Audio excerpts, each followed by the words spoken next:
বন্ধুরা, আমি এখন আছি দিনাজপুর রাজবাড়িতে। রাজা দিনরাজ নাকি রাজবাড়ি স্থাপন করেছিলেন।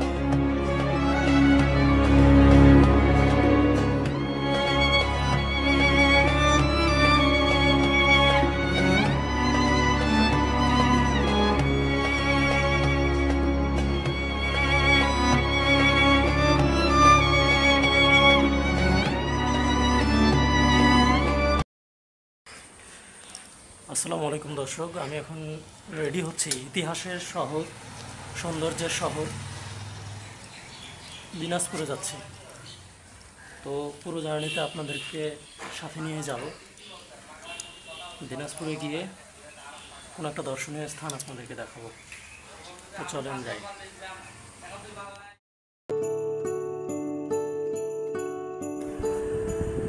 বন্ধুরা, আজকে আমি ছুটে চলেছি পঞ্চদশ শতকের প্রথমার্ধে ইলিয়াস শাহীর শাসনামলে রাজা গণেশের দিনাজপুর রাজবাড়ির উদ্দেশ্যে। এই সম্পূর্ণ ভিডিওতে আপনাদেরকে আমি তুলে ধরব রংপুর থেকে আপনারা কিভাবে দিনাজপুরে যাবেন এবং কিভাবে এই রাজবাড়িতে আপনারা ভ্রমণ করে আসবেন। তো চলুন, আজকের ইতিহাসের সাক্ষী হতে চলেছি আমরা। পুরো ভিডিওতে আপনাদের পাশে চাই। বন্ধুরা, আপনারা যদি কেউ রংপুর থেকে দিনাজপুর, ঠাকুরগাঁও, পঞ্চগড়, নীলফামারী এগুলো জায়গায় যেতে চান তাহলে অবশ্যই রংপুর মেডিকেল মোড়ে চলে আসবেন। রংপুর মেডিকেল মোড় থেকে আপনারা অনেক বাস পেয়ে যাবেন এই রুটের। আমি উঠে পড়েছি আজকে দিনাজপুরের উদ্দেশ্যে। রংপুর মেডিকেল মোড় থেকে দিনাজপুরের উদ্দেশ্যে আমার ভাড়া নিল 150 টাকা, অর্থাৎ রংপুর থেকে দিনাজপুর 150 টাকা ভাড়া জনপ্রতি। ফিরতি ভাড়াও একই। আপনারা সরাসরি নেমে যাবেন দিনাজপুর টার্মিনালে কিংবা দিনাজপুর কলেজ মোড়ে। বন্ধুরা, আপনাদেরকে বলে রাখি, উত্তরাঞ্চলের এই জেলাগুলো অর্থাৎ নীলফামারী, দিনাজপুর, ঠাকুরগাঁও, পঞ্চগড় এই জেলাগুলোতে বিভিন্ন ধরনের রাজা বাদশাহ শাসন করে গেছে, যার ফলে তাদের স্মৃতিস্বরূপ রয়ে গেছে বিভিন্ন রাজবাড়ি, বিভিন্ন রকমের ইতিহাস ঐতিহ্যময় জায়গাগুলো। আপনারা যদি কেউ এখানে আসেন তাহলে অবশ্যই আপনারা উপকৃত হবেন। সেই সঙ্গে এই জায়গাগুলোর প্রাকৃতিক দৃশ্য আপনাদের মন ছুঁয়ে দেবে। সেই সঙ্গে আপনারা জানতে পারবেন যে উত্তরাঞ্চলের এই মাটিগুলো কতটা প্রাচীন, কতটা ইতিহাস সমৃদ্ধ।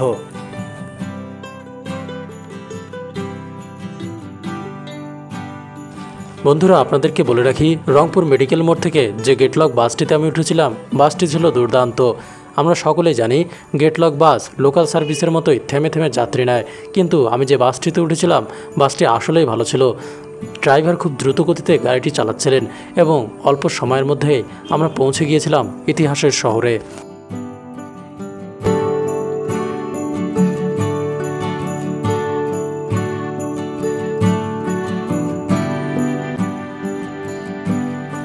ঘণ্টাখানেকের মধ্যে আমাদের বাস পৌঁছে গেল শুটকির রাজ্য সৈয়দপুরে।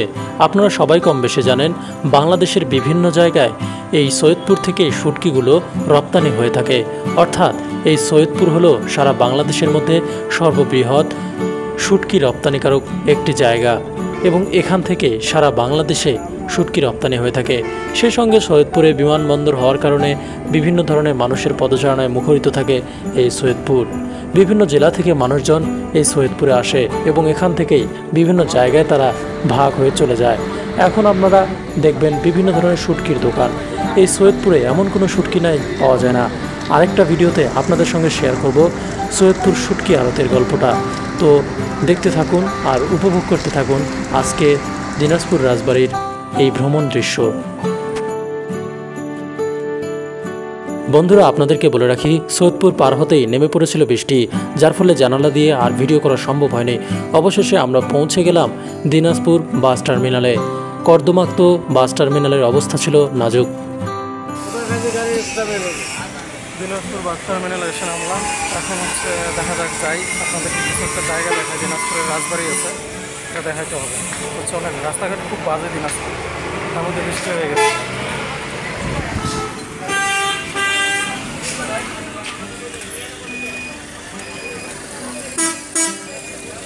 বাস থেকে নামতেই ঘড়িতে দেখি 1:45 বেজে গেছে।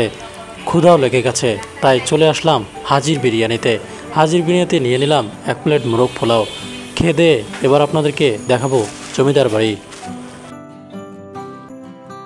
খাওয়া দাওয়া শেষ করে বাস টার্মিনাল থেকে যখন 15 টাকা দিয়ে একটা অটোতে চেপে রাজবাড়ির উদ্দেশ্যে যাত্রা শুরু করলাম, তখন মনটা আবেগে আপ্লুত হয়ে গেল। ভাবছিলাম এটাই, যে একসময় যে রাজা এই গোটা উত্তরবঙ্গ সহ দিনাজপুরকে শাসন করত, তার রাজ্যের আজকে করুণ অবস্থা, কঙ্কালসার হয়ে আছে রাজবাড়ি। তাই আবেগে আপ্লুত হয়ে গেলাম।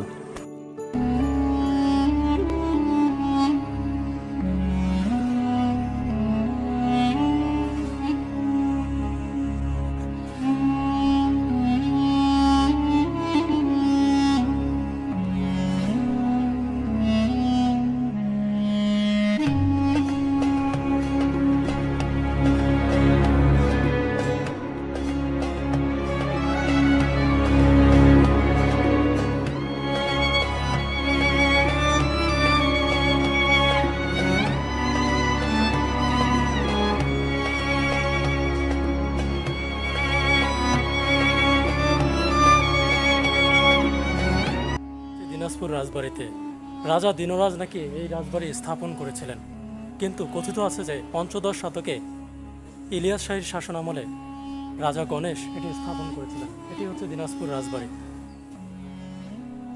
রাজা নেই, কিন্তু রাজা রাজ্য রয়েছে এখনো অক্ষত। দিনাজপুরের রাজবাড়ি দিনরাজ ঘোষ স্থাপন করেন, কিন্তু অনেকের মতে পঞ্চদশ শতকের প্রথমার্ধে ইলিয়াস শাহীর শাসনামলে সুপরিচিত রাজা গণেশ এই বাড়ি স্থপতি। রাজা দিনরাজ ঘোষ গৌরেশ্বর গণেশ নারায়ণের অন্যতম রাজকর্মচারী ছিলেন। তিনি ছিলেন উত্তর রাঢ়ী শ্রেণীর কুলীন কায়স্থ।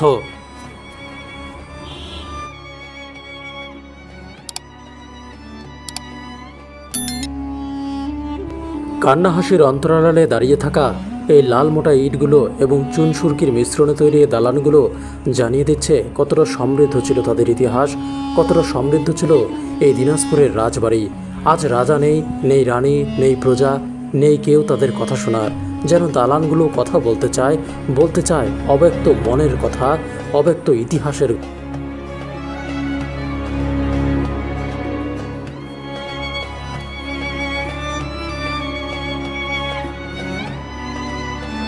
প্রথম অবস্থায় রাজা দিনরাজের নামানুসারেই এই এলাকার নাম হয়েছিল দিনরাজপুর।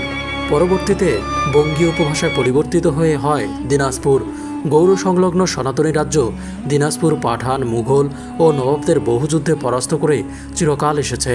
সপ্তদশ শতাব্দীর শেষের দিকে শ্রীমান্ত দত্ত চৌধুরী দিনাজপুরের জমিদার হন, কিন্তু শ্রীমান্ত দত্ত চৌধুরীর ছেলের অকাল মৃত্যুর হওয়াতে তার ভাগ্নে সুখদেব ঘোষ তার সম্পত্তির উত্তরাধিকারী হন। মানুষকে দূরে ঠেলে দিয়ে গাছপালাকে বুকে আচ্ছাদিত করে রেখেছে এই রাজবাড়ি, যেন নিজের অব্যক্ত অভিমান জমিয়ে রেখেছে এই গাছের শিকড়ে শিকড়ে। যেই আলোক ঝলমলে পরিবেশে একদিন রাজারা এখানে থাকতেন, তার আজ এই কঙ্কাল দশা।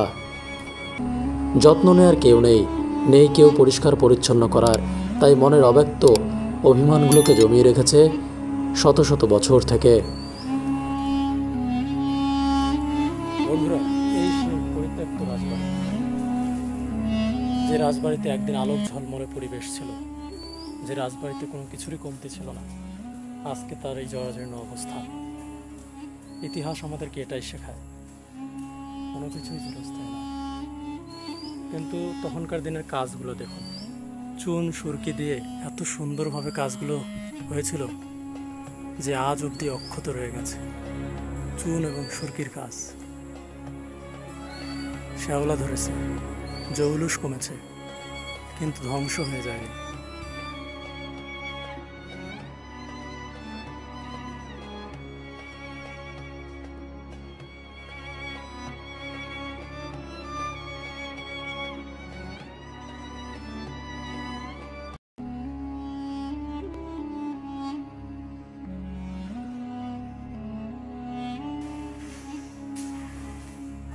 কি বিশাল রাজবাড়ি! এটা আবার মন্দির, রাজবাড়ি সন্ন্যাসী মন্দির। প্রবেশ করছি, মন্দিরের মধ্যে প্রবেশ করার পর একটা জিনিস দেখলাম যে এত বিশাল মন্দির, দিনাজপুরের রাজবাড়ির এটি বিশাল মন্দির। তো এক দিদি বলতেছে যে দাদা পাপড় নেবেন, তো দেখি দিদি পাপড় বিক্রি করে, ওগুলা হাতে বানা। যদি এগুলো হাতেই বানায়, মশলা দেওয়া আছে। এগুলো শুধু তেলে ভাজলেই হয়ে যাবে। এই মন্দিরের ভেতরেই গোটা কয়েক পরিবার বসবাস করে এবং এই পরিবারগুলো পাঁপড় বিক্রি করে। কোনো পর্যটক সেখানে গেলে তারা অতিরিক্ত দাম হাঁকিয়ে এই পাঁপড়গুলো বিক্রি করে। আপনারা অবশ্যই দামাদামি করে সর্বোচ্চ কম দামে কেনার চেষ্টা করবেন। আমি একটা 50 টাকা দিয়ে পাঁপড়ের পোটলা কিনে নিলাম, কারণ যখন বলেই ফেলেছে তখন না নিয়ে আর উপায় ছিল না। কারণ রোজ রোজ তো আর জমিদার বাড়িতে আসবো না, তাই নিয়েই ফেললাম। দিদিরা কি এখানেই থাকেন? আচ্ছা, সমস্যা নেই। দিনাজপুরের কায়স্থ মহারাজা প্রাণনাথ রায়ের শাসনকালে রাজ্যের ক্ষমতা প্রভূত বৃদ্ধি পায়। মুঘল সাম্রাজ্যের অন্তর্দ্বন্দ্বর সুযোগে তিনি তার প্রতিবেশী মুঘল অধিকৃত অঞ্চলের জমিদার ও তালুকদারদের বিরুদ্ধে শক্তি প্রয়োগ করে নিজের রাজ্যের পরিধি বাড়িয়ে নিয়েছিলেন। তার 40 বছরের শাসনকালে দিনাজপুর রাজ্য বাংলার প্রশাসনিক ও রাজনৈতিক ইতিহাসে অত্যন্ত গুরুত্বপূর্ণ হয়ে উঠেছিল। তো বন্ধুরা, আমি এখানে এসে একটা জিনিস বুঝলাম যে কি বিশাল মন মানসিকতা, কি বিশাল তাদের হৃদয়, যে একজন মানুষ যিনি এই জায়গাটাকে শাসন করবেন তার নিজের মতো করে সাজিয়ে নিয়েছেন। কত বড় তাদের মন ছিল, তাই না? নাহলে এত বড় রাজবাড়ি বানায়, তার মধ্যে দেখেন এখানে একটা সিংহের ছবি। তার মানে বোঝা যাচ্ছে যে কত প্রতাপশালী রাজা ছিলেন তিনি এই দিনাজপুরের মধ্যে। তো দিনাজপুরটা আসলে একটা ঐতিহাসিক জায়গা, ইতিহাসে ভরপুর, এর প্রতিটি পরতে পরতে ইতিহাস। দিনাজপুর এমন একটা জায়গা। তো এই ছোট্ট ভিডিওতে আপনাদের সঙ্গে সেটাই শেয়ার করার চেষ্টা করলাম যে আসলে আমরা বাঙালিরা কোনো অংশে কম না। বাঙালিরা একসময় সিংহের মতো রাজত্ব করতো এই গোটা ভারতবর্ষ। এমন একটা জিনিস যেটা আমাদের অতীত, বর্তমান, ভবিষ্যৎ 3 প্রজন্মকেই শিক্ষা দেয়। ইতিহাসের প্রত্যেকটি দেয়াল কথা বলে। এই দেয়ালগুলোর যদি দিকে আপনি ভালো করে তাকান, তাহলে এই দেয়ালগুলো আপনার সঙ্গে কথা বলবে যে এদের জৌলুস কেমন ছিল, এখন গাছে ঢেকে গেছে সব কিছু। নবাব মুর্শিদ কুলি খাঁর পর মুর্শিদাবাদের নবাব রূপে মসনদে বসেন সুজাউদ্দিন মোহাম্মদ খাঁ। 1733 খ্রিস্টাব্দে বিহার প্রদেশ বাংলার নবাবের সঙ্গে যুক্ত হয়েছিল। এই সময় সুজাউদ্দিন ঢাকায় এবং বিহার ও উড়িষ্যা শাসনের জন্য আরও 2 জন নায়েব নাজির নিযুক্ত করেছিলেন। এদিকে 1722 খ্রিস্টাব্দে দিনাজপুরের রাজা প্রাণনাথ রায় মারা গেলে তার উত্তরাধিকারী রাজা রামনাথ রায় রাজ্য সিংহাসনে বসেন। ক্ষমতায় এসে রাজা রামনাথ পতিরাম, পত্নীতলা ও গঙ্গারামপুর অঞ্চল অধিকার করেন। এরপর তিনি গৌড়ের পথে মালদহের চাচল ও খরবা ও গাজল গরগনা অধিকার করতে থাকেন। সামগ্রিকভাবে তার রাজ্যের আয়তন ও সামরিক ক্ষমতা প্রভূত বৃদ্ধি পায়। এই সেই রাজবাড়ির অন্দরমহল। রাজবাড়ি প্রতিটি দেয়াল যেন কথা বলে। এই রাজবাড়ির দিকে ভালো করে তাকান, দেখতে পারবেন যে এই রাজবাড়ির ইতিহাস কতটা বড়। এখানে যিনি শাসন করতেন সেই রাজা কত প্রতাপশালী ছিলেন, যার মূল ফটকে থাকে সিংহ, যার রাজবাড়ির অন্দরমহল ঠিক এই রকম। আমি পুরো হতবাক হয়ে গেছি যে দিনাজপুরের মতো জায়গায় দিনাজপুরের রাজা তিনি কতটা সম্ভ্রান্ত ছিলেন, কতটা রাজকীয়ভাবে তার রাজ্য পরিচালনা করতেন। আর দালানগুলোই যেন বলে দিচ্ছে, ইট সুরকিতে তৈরি এই প্রত্যেকটি ইট যেন কথা বলে, প্রত্যেকটা ইট যেন কথা বলে। রাজা রামনাথের বিরাট ক্ষমতা ও ঐশ্বর্য দেখে নবাব সুজাউদ্দিন অত্যন্ত শঙ্কিত হয়ে পড়েন। তিনি রংপুরের নবনিযুক্ত মুঘল ফৌজদার সৈয়দ মোহাম্মদ খাঁকে দিনাজপুর আক্রমণ ও দখলের আদেশ দেন। সৈয়দ মোহাম্মদ খাঁও রামনাথের ক্ষমতার প্রতি ঈর্ষান্বিত ও ক্ষুব্ধ ছিল।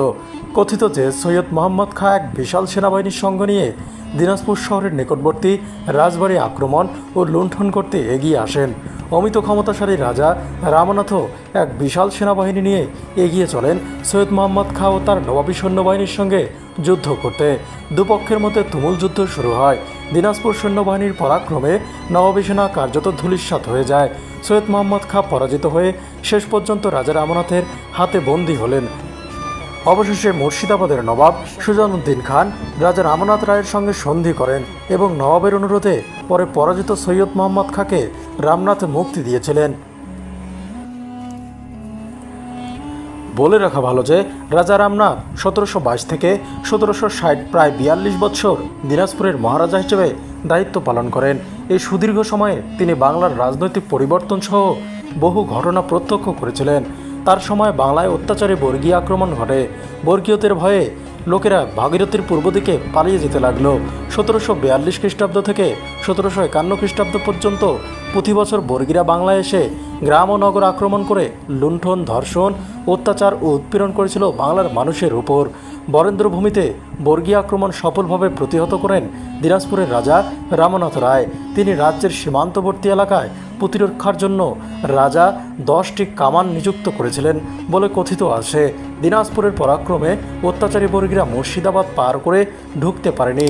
ফলে বর্গীরা দিনাজপুর, মালদহ, রাজশাহী, রংপুরে তেমন কোনো তৎপরতা চালাতে পারেনি ও এসব অঞ্চল বর্গীয় অত্যাচারে বিভৎস থেকে রক্ষা পায় রাজা রামনাথ রায়ের কারণেই। এই সেই সপ্তদশ শতকে যখন রাজা ছিলেন তখন এই মন্দির তার স্থাপত্য শৈলী যেরকম ছিল ঠিক সেরকমটাই আছে, শুধু একটু রং করা হয়েছে। রাজা চলে গেছে কিন্তু ইতিহাস রয়ে গেছে, তার মন্দির হয়ে গেছে।